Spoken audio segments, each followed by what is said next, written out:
do you think we're relying on a new platform to come? Because, like, there is no next thing to TikTok. Like, these kids, unless they find it, right? I guess they're the ones that set the trend. They could be out there and they just haven't made it yet. I don't even know if it's, like, the next thing. Like, TikTok, do you remember Vine? That's what made me reference a question. So, like, I think, like, sometimes it's just going to be something similar, but as long as it's, like, the new thing, like that's so true. If kids are like, well, my mom's on TikTok. Well, you know what? I'm going to go to Bouncer or whatever it's going to be like. But I think about that all the time. You look at, like, these kids. Honest to God, I call them kids. Even if you're 20. I'm 28. Yeah. So, yeah, I'm looking at a 20-year-old like a kid. And when you're, like, naked everything but actually showing your nipples and you're doing the skimpiest dance, you've got to have, like, all your chips in the mom's not seeing this basket, right? Like, I think about that all the time. It's like, there's no way your mom's seeing this. Because there was a couple that it's like, I look at it, I'm like, that's true, but also I am so grateful that, like, I grew up in a time where social media wasn't everywhere yet. Right. Because, like, we got to, like, we were, like, the last-ish generation where we didn't have to be on it all the time. Right. And so, like, I was just a weird kid. I can't imagine growing up and having, like, the option to broadcast my thoughts to the world. I don't know. Oh, my gosh. Okay, so... Like, I posted on Facebook, I got in a fight with one of my friends on MySpace, my bad. And I was in grade school, and I just was like, Alex sucks. And my mom, like, ran into my room and was like, you take it down. You know what? And we're going to call Alex. You're going to talk about it, yeah. Well, how about this one? I'm of the opinion that the older generation has damned us with this belief that, like, I think they're the ones that set the tone of cancel culture, truthfully. Okay. Because when I was like a sophomore in college, so maybe I was 20, and we had a fraternity party in my house. Like, it was my house. So I don't care what you see, Aunt Susie. And so I am sitting it's like 6 friends. I'm sitting on a counter with the cheapest, trashiest, like $9.99 handle of tequila, and I'm sitting I've there. had that tequila. It's good tequila. We can't handle the hangover like we used to from that tequila. Not at all. So I had a profile picture of just like me my mom's aunt. So, like, you know, I call her cousin, but she's like once removed. She's super old. She calls my mom in a tiff. He's holding the tequila. And I'm like, Mom, if this is what ruins me, then I was never marketable in this professional space to begin with. And she's like, you're crazy. The reality is none of it's damned me. I think they've planted this seed in us of like, ooh-wee, that picture with the Solo cup, that's going to ruin you. And the reality is not enough people are willing to dip that toe in the pool and even to find out. I don't know. Does that make any sense? It makes sense. I really don't think it's like a real thing. Right, yeah. I think what is happening is the same thing that always happens, where old people just don't understand young people, and they finally like came up with a label for it.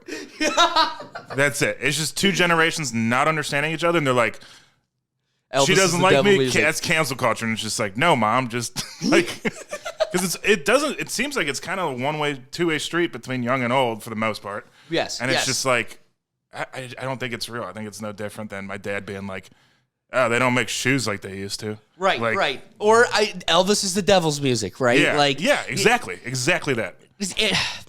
And at the end of the day, though, let's just say okay. Little Nas X is now Elvis. But, okay, I'm also of the opinion, swinging your hips and looking sexy, right? That wasn't necessarily the devil's music. But it did lead to WAP.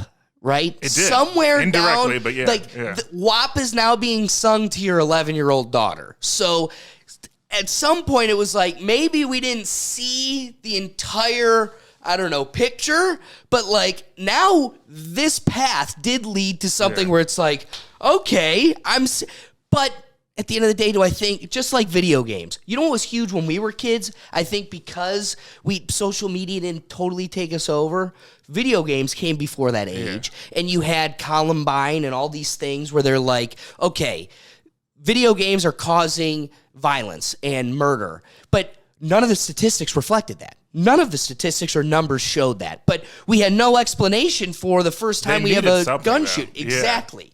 But the reality is, for the masses, it didn't have that effect, right? So the question is, are we just trying to draw upon something, or kind of like a pill? Like, let's just say we made a new pill. Yeah. They always say, this is going to probably prevent you from having a headache. Well, let's just say that's what And it then is. they're always like, it could give you blood clots. And it could give you, but and for the majority of people, totally fine. But a couple people are going to have blood clots, 1 or 2 of them. So let's just say. And then when I take the pill, I'm like, no blood clots. This is bullshit. I gotta keep living. Or you look at the other guy and you're like, this is Darwinism, baby. But is it? But think of this whole new evolution in the human history line. Social media, connectivity, the internet, all of this. Maybe like a pill, you're gonna have statistically some side effects. Some people are not gonna be able to handle it. So I don't know if we can blanket universalities either way, if that makes any sense. Like, it could have an effect on some people, but I think the majority of people, it doesn't. So do we stop everybody from playing video games, or do we blanket statement social media as being totally terrible? Even with video games, you can make that argument already. There's seizure warnings at the beginning of games. So you stop every kid from playing video games because 0.00%. I mean, how about I know that this one? I just said the word zero like an idiot, but I mean, for real. I mean, there was kids having seizures watching Pokemon when we were kids. That was a big thing where they tried to get rid of Pokemon. Do you remember that? Oh, yeah. Oh, yeah. I totally forgot about that. And so it's I don't know. You can't make everything safe always.